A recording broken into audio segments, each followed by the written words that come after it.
Салом, ҳамватанони азиз, умедворам ҳамаи шумо хуб ҳастед, саломат ҳастед, чун ҳар вақта барои чӣ ки саломатии шумо ин бениҳоят чизи муҳим аст, ҳамватанон. Барои ҳамин худатона эҳтиёт кунед, саломатии худатона эҳтиёт кунед. Кадоме бо ман шинос нест, номи ман Нилуфар, ман ҳамчун мутахассис дар ҷустуҷӯи решаи бемориён ҳастам. Ва беморие ки мо имрӯз дар бораш гап мезанем, ҳамватанон, ин бемории занона мебошад. Бемории маткаву тухмдону ҳамин хел чизо.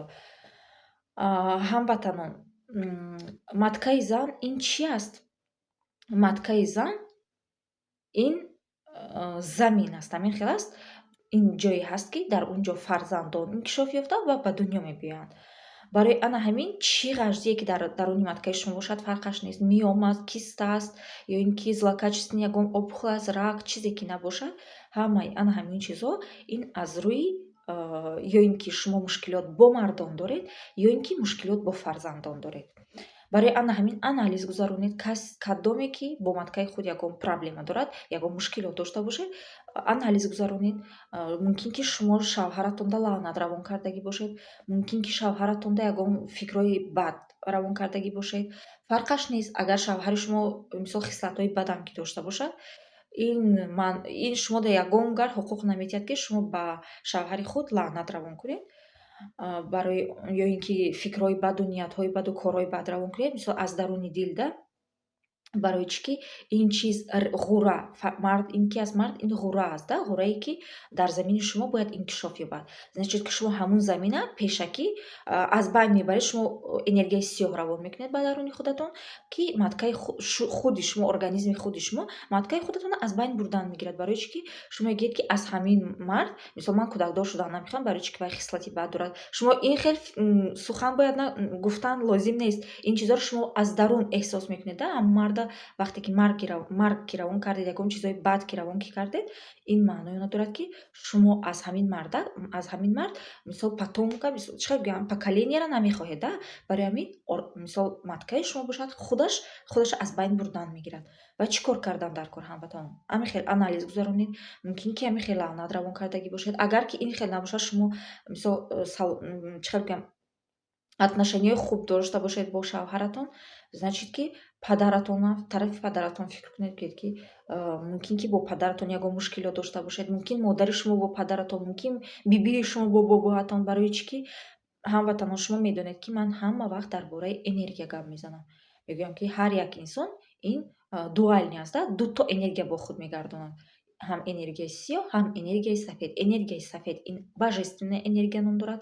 Энергия ки ҳама чизи зебогие ҳаст, ку ҳамун инкишоф ёфтан мегирад да. Саломативу зебогиву хурсандиву хушбахтиву фарзандони солим, ҳамаи ана ҳамин чизо ин энергияи сафеда дохил мешаванд. Ва энергияи сиёҳ бошад, ин демоническая энергия аст. Энергия ки разрушед мекунад, ку ҳама чизро аз байн бурдан мегирад. Мисол зебогира, саломатира, фарзандона, ҳамаи ана ҳамин чизоро аз байн бурдан мегирад. Корҳои ғажда шумо даст мезанед, фикрҳои бад, ана ҳамин чизо ҳамааш энергияи сиёҳда дохил мешаванд. Ва ин энергияи сиёҳу сафед на танҳо дар худи шумо фоидаву зарар мебиёрад, ин энергия боз аз поколения ба поколения меравад да. Мисол аз бибиёву бобои шумо дар падарони шумо омадагӣ аст, аз падарони шумо дар шумо омадагӣ аст, аз шумо бошад боз ҳамин хел рафтан мегирад да, то ҳафта ё ин ки то 7 поколениера, ин хел чизо 7 поколениеда мераванд. Барои ана ҳамин, ҳамватанон, анализ гузаронед. Баъд вақте ки фаҳмидед, ки мушкилот дар куҷо аст, бахшиш пурсидан дар кор аз падару, аз шавҳару кадом мардоне ки зинда ҳастанд дар гирду гӯшаи шумо, аз бародаронатон метавонед бахшиш пурсед, ки агар ки шумо ин корро накунед, ҳамватанон, ҳамин ғаждии шумо, мисол ҳамин беморие ки дар матка доред, ку бо дар маткаи фарзандатон, духтарии шумо дода мешавад. Бо аз мумкин дар писариам фарқаш нест. Бо аз духтарӣ, аз фарзандони худ бо набиравгон дода мешавад. То оне ки мисол як фарзанде пайдо нашавад, ки ин чиза аз байн барад да. Мисол ҳамун хислате ки буд аз оила ба оила, ана ҳамун чиза бояд шумо нест кунед да. Бояд решаро ёбед, ҳамун чӣ хел хислати бад аст, ана ҳамуна оста оста дар болои ҳамун кор кунед да. Баъд бо чӣ кор кард? Бахшиш пурсидан дар кор, боз болои аз ин гӯяд, ки худоҷон, ман ҳамун 7 поколенияи мардона ки доштам, мисол пеш аз ман 7 пуштама энергияи энергияшонро қабул дорам. Фарқаш нест чӣ намуд энергияе ки набошад, ман аз онҳо розӣ ҳастам. Чӣ хислате ки дошта бошад, надошта бошад, ман аз онҳо розӣ ҳастам. Худоҷон ҳафта пушти мана бахш. Бояд ки ана ҳамин хеле ниятҳои хуб қати шумо ба тарафи ҳамун ҳафт пушти мардонагиятон фақат энергияи тозаи сафед равон кунед. Ҳама вақт. Фарқаш нест гуфтам ку чӣ хислатое ки доштан надоштан онҳо, ин дар худи онҳо вобастагӣ дорад. Бояд ва ё бо энергияи худашон кор кунад ва шумо бошад бо худи шумо кор кунед. Барои чӣ ки ҳар одама мисол фикрҳои бади худ мисол организми худаша аз байн мебарад, он организми дигар одама не. Ва аз баки худаш ки аз одааш ки набаромад, мисол ба фарзанди вай дода мешавад. Наследственность мегӯянд ку ана ҳамин хеле чизо. Боз вақте ки аз ҳама мардон ки бахшиш ки пурсед, тарафи фарзандон фикр кунед. Ба хотир биёред чӣ гуна шумо ҳомиладор шудагӣ ҳастед. Мумкин ки дар вақти ҳомиладор шудан шумо ҳомиладор шудан намехостед ва ҳамин энергияи ғажда тарафи худ равон кардед. Мумкин ки шумо фарзанди писаридор шудан мехостед, лекин фарзанди духтарӣ таваллуд шуд ё ин ки наоборот. Ана ҳамин лаҳзаҳода шумо ба тарафи маткаи худ энергияи сиёҳ равон мекунед, энергияи норозигӣ. Ин маънои он дорад ки вақте ки чӣ хел гуфтам матка ин замин аст ку ҳамватанон. Вақте ки маткаи шумо чӣ гуна фарзандеро ки ба дунё биёрад ку бояд шумо розӣ бошеду ва шукргузор бошед.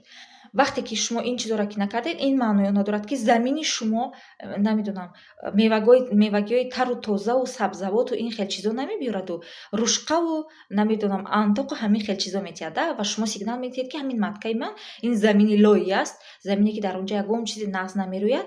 Барои ана ҳамин организми шумо маткаро аз байн бурдан мегирад худаш. Ва боз болои аз ин вақте ки ҳамин чизоро анализ кардед, дидед ки дар куҷо ҳамин мушкилӣ аст, аз фарзандони худ бахшиш пурсидан дар кор. Барои чӣ ки бисёр кӯдаконе ки ҳамин намехостама равон кардагиед модаро тарафи матка ку, ҳамун кӯдакҳо вақте баъд аз таваллуд шудан шири модарро намегиранд ку, ҳамин маънои ҳамон дорад ки шумо чӣ мусред тарафи ҳамун кӯдаку матка равон кардагӣ ҳастед. Бахшиш пурсидан дар кор аз фарзандон ё ин ки даҳон қатӣ аз тамоми вуҷуд, ин чизо бояд аз сидқи дилӣ бошанд, ин чизоро бояд шумо эҳсос кунед ҳамватанон ва ан ҳамин хел чанд маротиба аз 21 рӯз дида бояд сар шавад. Боз барои рӯҳи фарзандони худ ҳама вақт дуо кардан дар кор. Чӣ гуна падару модар бояд ки барои рӯҳи фарзандони худ дуо кунанд. Барои пулу мол дуо кардан дар кор нест, ин зарар дорад барои фарзандони шумо.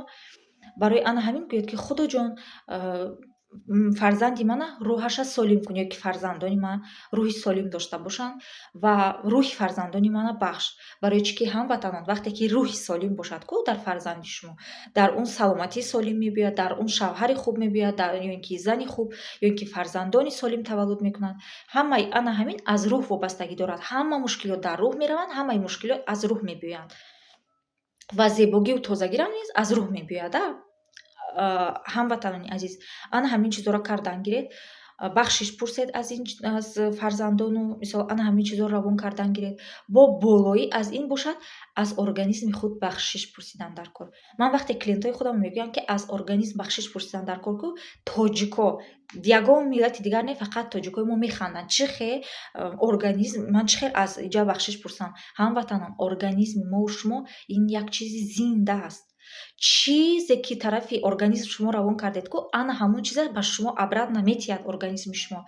Мегӯянд ку фикр дурӯғгӯй аст. Мисол вақте ки чӣ фикре ки дар сари шумо аст ку, ин дурӯғ мегӯяд. Мисол бисёр фикрҳои шумо дурӯғ ҳастанд, лекин организми шумо, рӯҳи шумо ин дурӯғ намегӯяд. Вақте организми шумо ба дард ки даромад, значит ки шумо ба тарафи рӯҳи худ ягон муср равон кардагӣ ҳастед, ё ин ки ба тарафи организми худ. Ана ҳамин чиз аз организми худ бахшиш пурсед, аз маткаи худ бахшиш пурсед ва ваъда диҳед ки шумо кӯшиш мекунед ки ҳамун корҳои ғажде ки пеш кардагӣ будед ку, оҳиста оҳиста ана ҳамун корҳоро аз байн бурдан гиред. лаънат равон кардану ана ҳамин чизоро. Боз матка аз рӯи чӣ бемор мешавад ҳамватанон?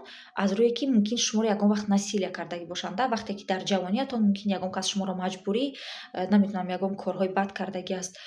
Ана ҳамун насилшикорам бахшидан дар кор ҳамватанон. Фарқаш нест.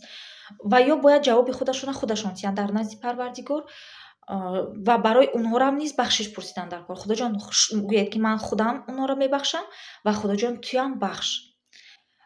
Ягон посили, ягон энергияи ғашт тарафи ягон кас равон кардан дар кор нест ки ҳамун энергияи ғашт обратно тарафи шумо мебиёяд. Чизе ки додем, ҳамун чизе обратно мегирем ҳамватанон. чизи сиёҳа мисол 1 маротиба додем 1 маротиба мегирем, чизи сафеда энергияи сафеда ки додем 1 маротиба 10 маротиба мегирем. Барои ҳамин чи сафедию тозагие ки шумо додед дар нисбати дигар одамон ку шумо минусда намеравед, шумо навбарот 10 бор боз зиёдтар ҳамон чизҳоро гирифтан мегиред ва аз дарун мисол решаи ҳамон тамоми ғаҷдиҳои шумо аз байн рафтан мегирад. Ана ҳамин тавр ҳамватанони азиз, агар боз ягон саволи дигар дошта бошед, метавонед нависед ё ин ки ягон чи ба шумо нофаҳмо бошад, барои чӣ ки ман бо забони тоҷикӣ он қадар нағз гап зада наметавонам. Аз шумо бахшиш мепурсам барои ана ҳамин.